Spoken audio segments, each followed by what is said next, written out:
প্রিয় শিক্ষার্থীরা, আশা করি সবাই ভালো আছো। সকলকে আবারও স্বাগত জানাই সরকারি এডওয়ার্ড কলেজ পাবনা কর্তৃক আয়োজিত এই অনলাইন ক্লাসে। আজকে তোমাদের তথ্য ও যোগাযোগ প্রযুক্তি বিষয়ের ষষ্ঠ অধ্যায়ের তৃতীয় ক্লাসটি হবে। ডেটাবেজ ম্যানেজমেন্ট সিস্টেমের আরও কিছু টপিক সম্পর্কে আমরা এই ক্লাসে জানতে পারবো। প্রিয় শিক্ষার্থীরা, আজকে তোমাদের সাথে যেটি নিয়ে আলোচনা করব সেই বিষয়টি হলো কোয়েরি। এর আগের অনলাইন লেকচারে আমরা দেখেছিলাম যে কোয়েরির মাধ্যমে আমরা ডেটাবেজে অনেক কাজ করতে পারি। কোয়েরি অর্থ আসলে কোনো একটা কিছু খুঁজে বের করা। কোয়েরি শাব্দিক অর্থ যদি আমরা বলতে যাই, কোয়েরি মানে হচ্ছে আসলে জিজ্ঞাসা। এখন ডেটাবেজে সংরক্ষিত কোনো ডেটা থেকে যখন আমরা প্রয়োজনীয় একটি ডেটাকে খুঁজে বের করতে চাই এবং সেটিকে নির্দিষ্ট পদ্ধতি উপস্থাপন করতে চাই, এই পুরো পদ্ধতিটির নাম হচ্ছে ডেটাবেজের পরিভাষায় কোয়েরি। এখন আমরা হচ্ছে কোয়েরির বিভিন্ন প্রকারভেদ দেখে নেব। প্রথমটি হচ্ছে সিলেক্ট কোয়েরি, পরবর্তীটি হচ্ছে parameter query, cross tab query, action query এবং আনম্যাচড কোয়েরি। প্রথমটি অর্থাৎ সিলেক্ট কোয়েরিতে যেটি করা হয় সেটি হচ্ছে একাধিক ডেটা টেবিল থেকে বিভিন্ন ফিল্ড খুঁজে নিয়ে কোনো একটি ডেটা খুঁজে বের করা কিংবা কোনো একটি নির্দিষ্ট ফিল্ডের ফলাফল প্রদর্শন করা, কোনো রেকর্ড পরিবর্তন করা ইত্যাদি কাজের জন্য আমরা সিলেক্ট কোয়েরি ব্যবহার করে থাকি। এরপরে আসা যাক হচ্ছে প্যারামিটার কোয়েরি। কোনো একটি ফিল্ড অনুসারে যখন আমরা বিভিন্ন প্যারামিটার বা বিভিন্ন তথ্য নির্বাচন করার মাধ্যমে কোয়েরি করি, তখন তাকে আমরা বলি প্যারামিটার কোয়েরি। এবার হচ্ছে ক্রস ট্যাব কোয়েরি। যখন কোয়েরিকৃত ফলাফলকে অর্থাৎ জিজ্ঞাসার পরে পাওয়া যে ফলাফল, সেই ফলাফলকে যখন আমরা সারমর্ম হিসাবে একটির সঙ্গে আরেকটিকে সম্পৃক্ত করে প্রদর্শন করি, তাকে বলা হয় ক্রস ট্যাব কোয়েরি। এরপর আসা যাক হচ্ছে অ্যাকশন কোয়েরি। কোনো কোয়েরির ফলাফল থেকে যখন আমরা ডেটা টেবিলের যে ডেটা আছে সেই ডেটার কোনো পরিবর্তন করতে যাই, অর্থাৎ আমরা কোনো একটি অ্যাকশন সম্পন্ন করি, তখন তাকে বলা হচ্ছে অ্যাকশন কোয়েরি। আর সবশেষে যেটি আছে সেটি হচ্ছে আনম্যাচড কোয়েরি। কোনো একটি নির্দিষ্ট মানদণ্ড আগেই ঠিক করে দেওয়া হয়, তার মাধ্যমে দেখা যায় যে কোন কোন ডেটার সাথে মানদণ্ডটি মিলছে না। এই পদ্ধতির মাধ্যমে না মেলা তথ্যগুলিকে খুঁজে বের করার যে পদ্ধতি, তাকে আমরা বলি আনম্যাচড কোয়েরি। প্রিয় শিক্ষার্থীরা, কোয়েরির জন্য আমাদের যেটি লাগবে সেটি হচ্ছে কোয়েরি ভাষা। এখানে আমরা আগেই জেনেছি যে সংরক্ষিত ডেটা থেকে প্রয়োজনীয় ডেটাকে খুঁজে উপস্থাপন করার যে পদ্ধতি, সেটিকে আমরা বলছি কোয়েরি। আর কোয়েরির জন্য আমরা যে ভাষা ব্যবহার করি তাকে বলা হচ্ছে আসলে কোয়েরি ভাষা। এখানে কোয়েরি ভাষা আছে কয়েক প্রকারের। প্রথমটি হচ্ছে কোয়েরি ল্যাঙ্গুয়েজ, এর সংক্ষেপ হচ্ছে কুয়েল। এরপরে আরেকটি হচ্ছে কোয়েরি বাই এক্সাম্পল, একে সংক্ষেপে বলা হয় কিউবি। এতে কোনো একটি উদাহরণের মাধ্যমে জানানো হয় যে ব্যবহারকারী আসলে কি চাচ্ছেন। আর সবচেয়ে বহুল ব্যবহৃত যেটি বা এখন যেটি ব্যবহৃত হয়ে থাকে সেটির নাম হচ্ছে এসকিউএল বা স্ট্রাকচার্ড কোয়েরি ল্যাঙ্গুয়েজ। প্রিয় শিক্ষার্থীরা, পরবর্তীতে আমরা এসকিউএল অর্থাৎ স্ট্রাকচার্ড কোয়েরি ল্যাঙ্গুয়েজ সম্পর্কে কিছু তথ্য জানব। এসকিউএল একটি উচ্চ স্তরের কোয়েরি ভাষা, যাকে চতুর্থ প্রজন্মের ভাষাও বলা হয়। চতুর্থ প্রজন্মের ভাষা অর্থাৎ এসকিউএলের ব্যবহৃত যে ভাষাটি, সেটি মানুষের বোধগম্য ভাষার খুবই কাছাকাছি। যেহেতু প্রোগ্রামগুলো লেখা হচ্ছে ইংরেজি ভাষায়, সে কারণে সেই ভাষাটির মূল ভিত্তি আসলে ইংরেজি ভাষা। তোমরা এই বিভিন্ন প্রোগ্রামিং ভাষার স্তরবিন্যাস কিংবা প্রজন্মান্তর এই সম্পর্কে এর আগেও পড়ে এসেছো, এর আগেও জেনে এসেছো। তোমরা জানো যে প্রোগ্রামিং ভাষাগুলোর এরকম বিভিন্ন স্তরবিন্যাস থাকে, সেরকম এই ডেটাবেজের যে ভাষা আমরা ব্যবহার করব এটিরও সবচেয়ে উচ্চ স্তরের ভাষাটি হচ্ছে এসকিউএল। এখন এসো আমরা দেখে নিই যে এসকিউএলে আমরা কি কি স্টেটমেন্ট ব্যবহার করে থাকি, কি কি প্রকারের স্টেটমেন্ট এখানে রয়েছে। প্রথমটিকে আমরা বলছি ডিডিএল অর্থাৎ data definition language.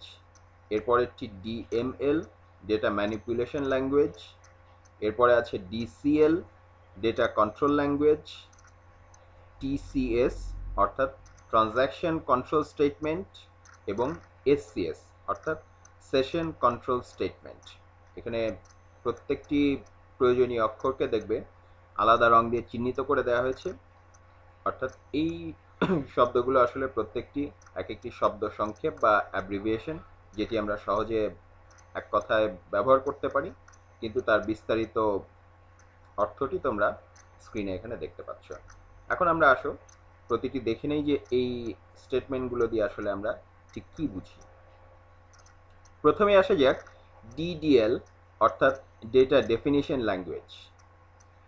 Data definition language দিয়ে আমরা আসলে যা করি সেটি হচ্ছে নতুন একটি ডেটা টেবিল তৈরি করা হয়, অর্থাৎ কোনো একটি ডেটা টেবিল মুছে ফেলা হয়, অর্থাৎ কোনো একটি ডেটা টেবিলের নাম পরিবর্তন ইত্যাদি করা হয়। খেয়াল করবে এখানে ডিডিএল দ্বারা আমরা কিন্তু ডেটা টেবিল নিয়ে কথা বলছি, অর্থাৎ এখানে বলা হয়েছিল যে ডেটা ডেফিনিশন, তো আমরা সবাই জানো ডেফিনিশন মানে হচ্ছে সংজ্ঞা, অর্থাৎ আমরা নতুন জাতের বা নতুন সংজ্ঞার কোনো তথ্য যখন সম্পৃক্ত করতে যাই ডেটাবেজে, তখন আমাদের যেই কমান্ডগুলো প্রয়োজন হয় সেগুলোকে আমরা বলি, সেই স্টেটমেন্টগুলোকে আমরা বলি ডিডিএল।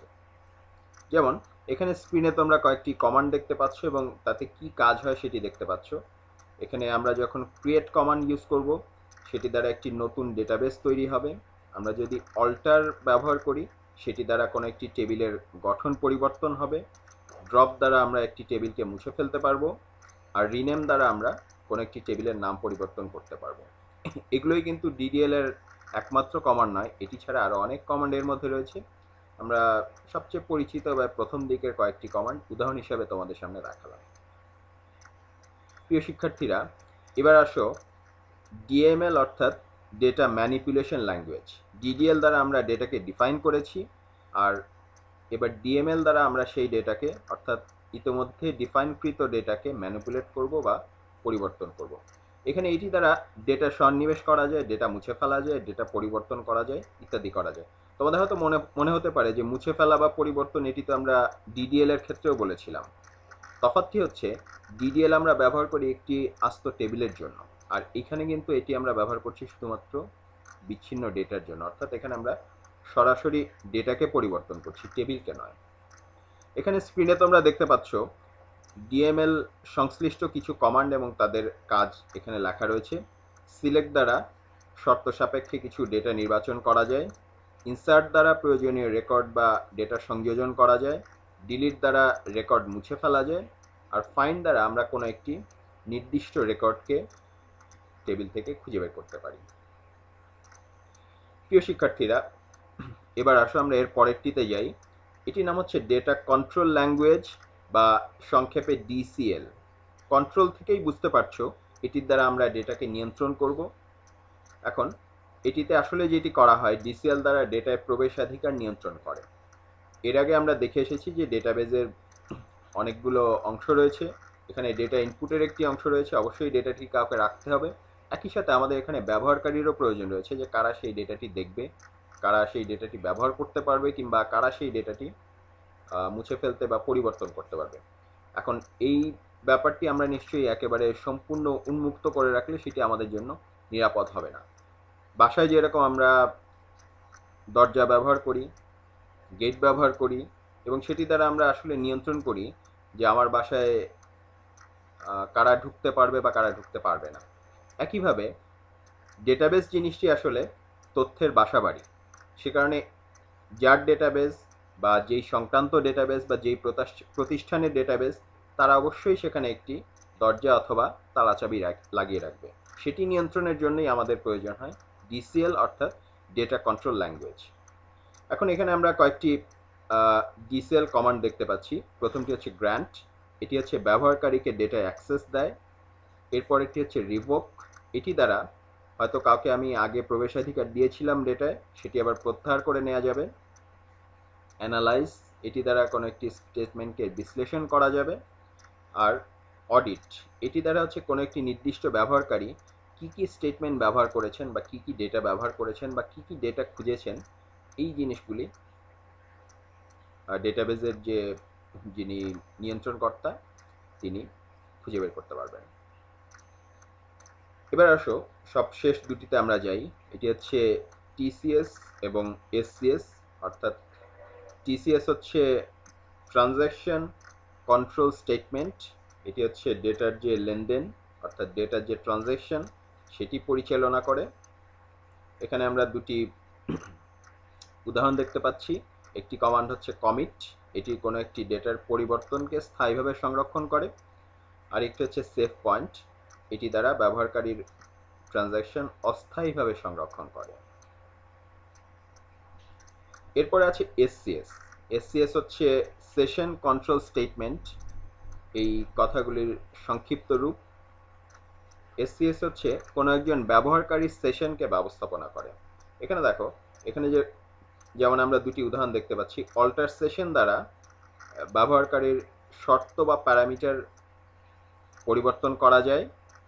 সেট রোল দ্বারা কোনো একটি সেশনের শর্ত অর্থাৎ কি কি দেখা যাবে বা এখানে অলরেডি কি কি শর্ত ঠিক করা আছে সেটিকে নতুন করে চালু করা যায় বা পরিবর্তন করা যায় বা বন্ধ করে দেওয়া যায়।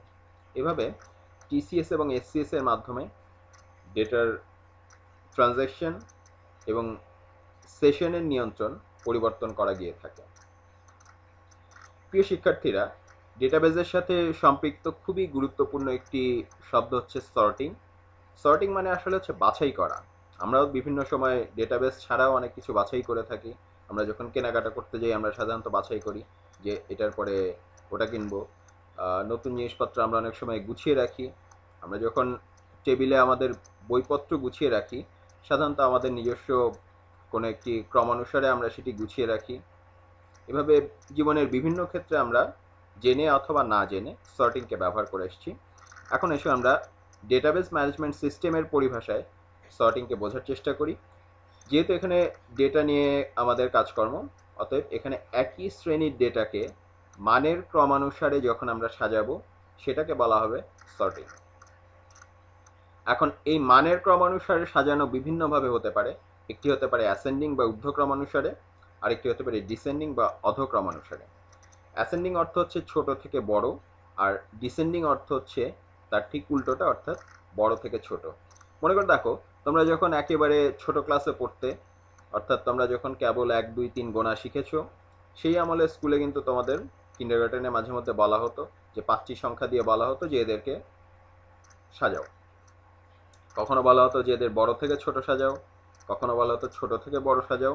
এই কাজটি যখন তোমরা কিন্ডারগার্টেন স্কুলে ক্লাস 1 বা ক্লাস 2তে করে এসেছো তোমরা আসলে সর্টিং করে এসেছো। এখন সেই ক্লাস 1 এবং 2 এর জ্ঞান আমাদের এই এতদিন পরে এসে আবার কাজে লেগে যাবে। তবে ওখানে একটি তফাৎ রয়েছে। স্কুলে আমরা সাধারণত যখন কিছু সংখ্যাকে সাজাতাম আমাদের অবশ্যই সসীম সংখ্যক সংখ্যা দেওয়া থাকতো। আমাদের অল্প কয়েকটি হয়তো 3 4টি বা 5টি, বড়জোর 10টি সংখ্যা দেওয়া থাকতো। কিন্তু আমরা যখন ডেটাবেস সর্টিংয়ের কথা বলছি সেখানে ডেটাবেসে আমরা সাধারণত এত অল্প পরিমাণ সংখ্যা রাখি না। সেখানে লক্ষ কিংবা কোটি কিংবা তার থেকে বেশি সংখ্যক ডেটাও থাকতে পারে এবং সে কারণেই এখানে ডেটার সর্টিং আমাদের ডেটা ব্যবহারের জন্য খুবই গুরুত্বপূর্ণ একটি অংশ ডেটাবেসে। প্রিয় শিক্ষার্থীরা, আমরা যদি এবার একটু উদাহরণের মাধ্যমে দেখি। দেখো, এখানে তোমরা একটি টেস্ট পরীক্ষার ফলাফল দেখতে পাচ্ছ এবং দেখতে পাচ্ছ যে এখানে এটি হচ্ছে সাধারণভাবে আমরা যেটি করি যে আমরা সাধারণত রোল নাম্বারের সিরিয়ালে সব কিছু সাজিয়ে রাখি। এখানে আসলে রোল সিরিয়ালে এটি সাজানো আছে। এখানে মার্কস কিংবা ফলাফল যেটি সেটি কিন্তু ওলটপালট। এখন হঠাৎ করে আমি যদি জানতে চাই যে সবচেয়ে বেশি কে পেলো কিংবা সবচেয়ে কম কে পেলো, এটি কিন্তু এখান থেকে দেখা যাবে আমার একটি একটি একটি করে খুঁজে বের করতে হবে। এটি কি অমুকের চেয়ে বেশি, অমুক কি তমুকের চেয়ে কম পেলো। এটি এই 5টির জন্য হয়তো খুব সহজে বের করে ফেলা যাবে, কিন্তু যখন আমি 100 বা 200 ছাত্রের বা কয়েক হাজার ছাত্রের ডেটা নিয়ে আলাপ করব তখন এভাবে একটি একটি করে ডেটা খুঁজে বের করে করে কে সবচেয়ে বেশি পেলো কিংবা কে সবচেয়ে কম পেলো এটি খুঁজে বের করা খুবই কঠিন কাজ। সে কারণে আমরা তখন যেটি ব্যবহার করি সেটি হচ্ছে সর্টিং। দেখো, এখানে আমরা আরেকটি টেবিল দেখতে পাচ্ছি। এই টেবিলে কিন্তু একই তথ্যই আছে প্রথম টেবিলের, কিন্তু এখানে এবার ডেটাগুলো আমরা সাজিয়ে রেখেছি। অর্থাৎ এখানে মার্কসের যে ক্রমটি ছিল সেই ক্রমটি আমরা এখানে অ্যাসেন্ডিং অর্ডারে অর্থাৎ ছোট থেকে বড় আকারে সাজিয়েছি। এবার কিন্তু আমরা এক নজরে দেখে ফেলতে পাচ্ছি যে 38 পেয়েছে যে সবচেয়ে কম, সে হচ্ছে 19,005 রোল, এবং সবচেয়ে বেশি পেয়েছে 81, সেটি 19,004 রোলধারী। ব্যাপারটি উল্টোভাবেও করা যেত। আমরা এখানে আরেকটি টেবিল দেখতে পাচ্ছি যেখানে একই কাজ আসলে উল্টোভাবে অর্থাৎ ডিসেন্ডিং অর্ডারে সাজানো হয়েছে। এখানে সর্টিংটি হচ্ছে প্রথমে সবচেয়ে বেশি মার্কস প্রাপ্তের থেকে সবচেয়ে কম মার্কস প্রাপ্ত। এখন আমাদের প্রয়োজন বোধে আমাদের দুটি সুযোগই আছে, আমাদের যখন যেটি দরকার আমরা অ্যাসেন্ডিং অর্ডারে বা ডিসেন্ডিং অর্ডারে আমরা ডেটাকে সর্টিং করে নিতে পারি।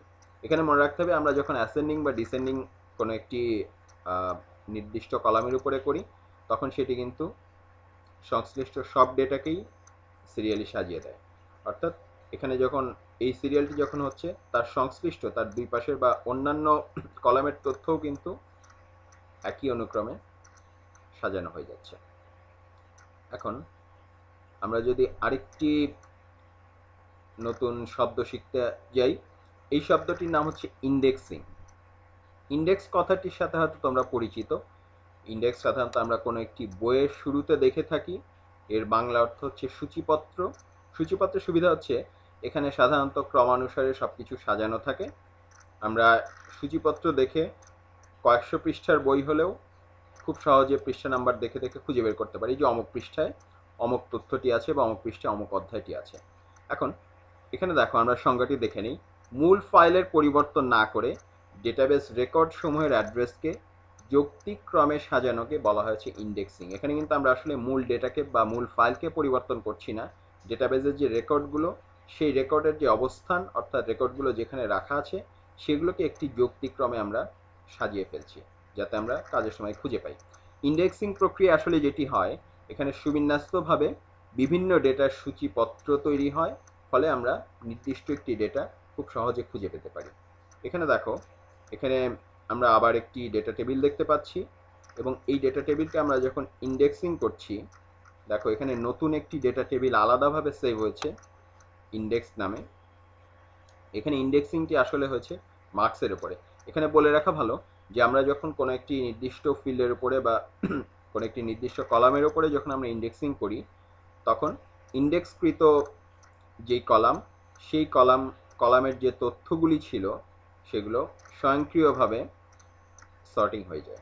তবে তফাৎ হচ্ছে এতে মূল টেবিলের ডেটার কোনো পরিবর্তন হয় না। অথচ আমরা যদি এখানে মার্কসের উপরে সর্ট করতাম, পার্থক্যটি তোমরা একটু বোঝার চেষ্টা করো। আমরা যখন মার্কসের উপর সর্টিং করতাম তখন কিন্তু এটি অর্থাৎ মূল যে ডেটা টেবিল সেটি পরিবর্তন হয়ে যেত, কিন্তু আমরা যখন ইন্ডেক্সিং করছি তখন মূল ডেটা টেবিলের মতোই থেকে যাচ্ছে এবং আলাদা আরেকটি টেবিলে আরেকটি ফাইলে একটি ইন্ডেক্স ফাইল তৈরি হচ্ছে এবং পরবর্তীতে আমরা যদি আবার নতুন কোনো ইন্ডেক্সিং করতে যাই সেখানে আরেকটি ইন্ডেক্স ফাইল হয়তো আমরা গ্রেডের সাপেক্ষে করতে পারি বা এসএসসি জিপিএর সাপেক্ষে করতে পারি, সেটি আলাদা একটি ফাইলে নতুন করে তৈরি হয়ে তারপরে সংরক্ষিত হবে। মূল ফাইলের কখনোই পরিবর্তন হবে। সর্টিং যখন আমরা করি সেটি কিন্তু বিপরীত ক্রমে মূল ফাইলকে পরিবর্তন করে দেয়। আশা করি তোমরা পার্থক্যটি বুঝতে পেরেছ। এবার আসো রিপোর্ট নামে আরেকটি ব্যাপারে।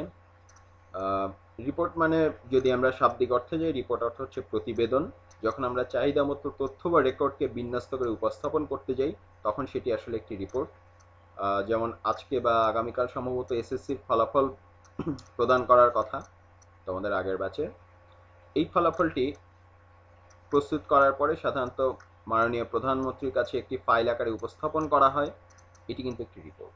তোমাদের যখন টেস্টের কিংবা প্রথম সাময়িক পরীক্ষার ফলাফল তৈরি হয়ে যায়, তৈরি করার পরে সেটি কিন্তু আমাদের কলেজের অধ্যক্ষ মহোদয়ের কাছে হস্তান্তর করা হয়। উনি অনুমতি দিলে তারপরে আমরা সেটি আমাদের ওয়েবসাইটে কিংবা আমাদের নোটিশ বোর্ডে টাঙিয়ে দিই, তখন তোমরা জানতে পারো। তোমরা যে ফলাফলটি দেখো সেটিও কিন্তু আসলে একটি রিপোর্ট, যেখানে বিভিন্ন তথ্য বা তোমাদের প্রয়োজনীয় তথ্যগুলি গোছানো করে থাকে। এখানে যদি আমরা দেখতে চাই, এখানে আমরা একটি ডেটা টেবিল দেখতে পাচ্ছি যেখানে বিভিন্ন শিক্ষার্থীদের কিছু তথ্য আছে। আর এই ডান পাশের ছবিটিতে আমরা এখানে একটি রিপোর্ট তৈরি করেছি, যে রিপোর্টটি যেখানে আমরা জানতে চাচ্ছি যে এবার প্রথম 10 জন ছাত্র কারা কারা।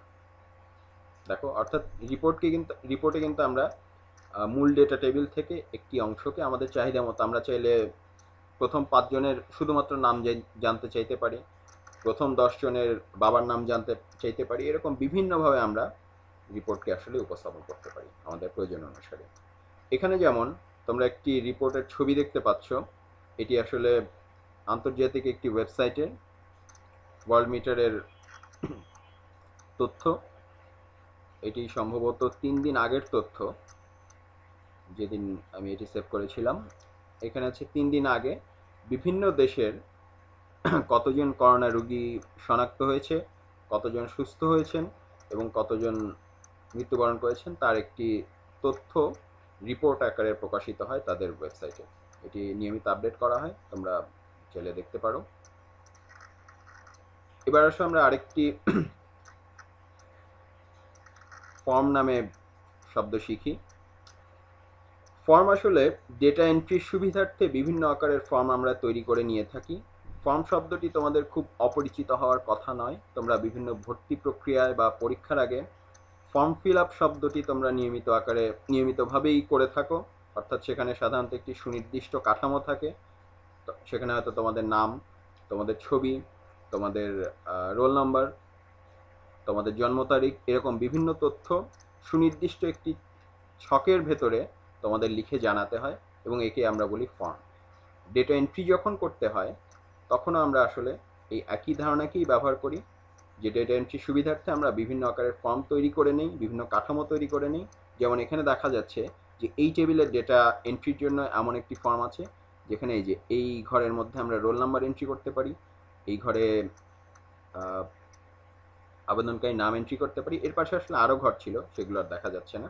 এভাবে একটি ফর্মের মাধ্যমে আমরা সুনির্দিষ্টভাবে ডেটা এন্ট্রি করতে পারি। না হলে ফর্ম না থাকলে মুশকিল হচ্ছে আমরা কোথায় কোন ডেটাটি ইনপুট করব সেটি বোঝা আমাদের জন্য খুব মুশকিল হয়ে যেত। এখানে যেরকম তোমাদের পরিচিত একটি ফর্মের ছবি তোমরা স্ক্রিনে দেখতে পাচ্ছ। এই ওয়েবসাইটটি আমার ধারণা সবাই ব্যবহার করে এসছো যখন তোমরা এসএসসি কিংবা এইচএসসি বা যে কোনো পাবলিক পরীক্ষার ফলাফল দেখতে চাও। এখানে এটি কিন্তু আসলে একটি ফর্ম। তোমরা যখন রেজাল্টটি জানতে চাবে, তোমাদের এখানে কোন পরীক্ষা করেছো, কোন পরীক্ষার ফল জানতে চাচ্ছ সেটি দিতে হবে, কোন বছরের সেই তথ্য দিতে হবে, কোন বোর্ডের ফলাফল জানতে চাচ্ছ সেটি দিতে হবে, তোমাদের রোল এবং রেজিস্ট্রেশন দিতে হবে, এখানে একটি গাণিতিক ক্যাপচা আছে সেটি দিতে হবে। এই পুরো ফর্মটি পূরণ করার পরেই তখন বোর্ডের যে ডেটাবেজ আছে তারা বুঝতে পারবে যে তুমি আসলে কোন তথ্যটি জানতে চাচ্ছ। তখন তারা এখানে প্রয়োজনীয় ফর্ম পূরণ করে সাবমিট করলে তোমার রেজাল্ট জানিয়ে দেবে। তাহলে প্রিয় শিক্ষার্থীরা, আমাদের আজকের ক্লাসটি এই পর্যন্তই। আশা করি পরবর্তী ক্লাস পর্যন্ত সবাই ভালো থাকবে, নিরাপদ থাকবে এবং পরিবারের সবাইকেও নিরাপদ রাখবে। সকলের জন্য শুভকামনা, সবাই সুস্থ থাকো।